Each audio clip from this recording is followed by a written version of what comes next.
Hi everyone. When we started the VIP beta test a few months ago, we told you we need your feedback. And we received tons of feedback, and we used the past weeks to analyze it and process it.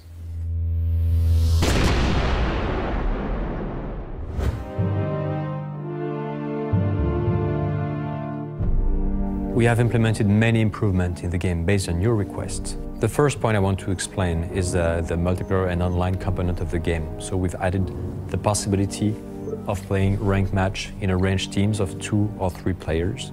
You can also host a custom match or join a match from a list of servers. Also, we've added the annihilation mode, which basically has no time limit, so you have to destroy all the other enemy units. We've also added chat before and after the match. Of course, this is disabled in a ranked match to avoid cheating. And we also added the replay system, which allows you to save a game and visualize it afterwards. And finally, some obvious bugs like drop hacking have been fixed in the game. We have also incorporated many requests concerning the usability of our in-game interface or gameplay feature. For example, now you have an option to leave the production menu open at all the times. We have changed some of the ruses, so the decoy ruses, decoy buildings or decoy army, you can now change and select the type of decoy army you want to create, only airplanes, only tanks, and you can select the type of decoy building you want to create. Also, we have improved the upgrade system, which was not really clear, so now the interface has been simplified, clarified. And finally, you can now set a different camera angle and still move and preserve this angle as you navigate into the map. Then we processed all your requests concerning the behavior of units.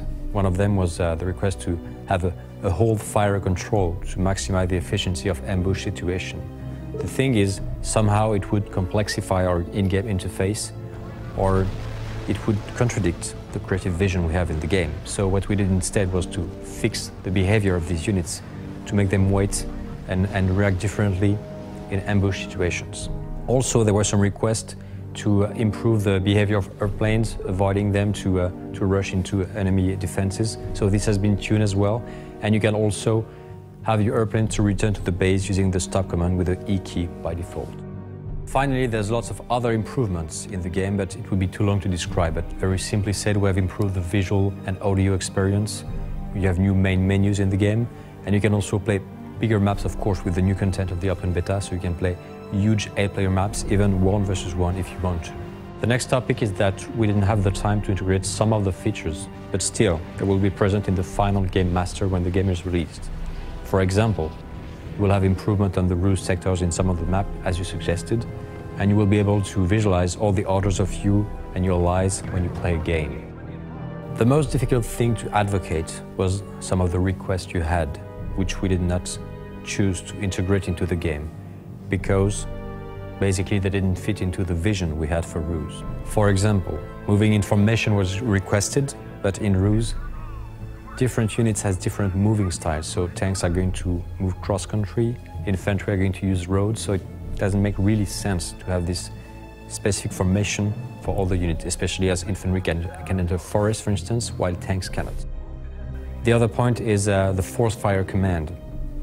If you allow artillery to fire on hidden or invisible units, you contradict the advantage of the camouflage net and radio silence ruses.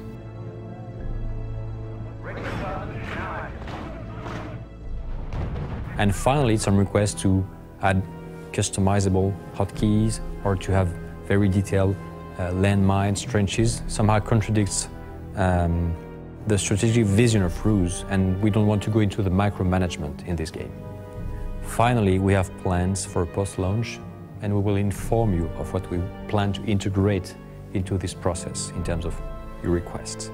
So thank you for your attention, and especially big thanks for your feedback. I hope you appreciate how we integrated it into the game, and we really expect you to give us more feedback with the open beta test. Thank you.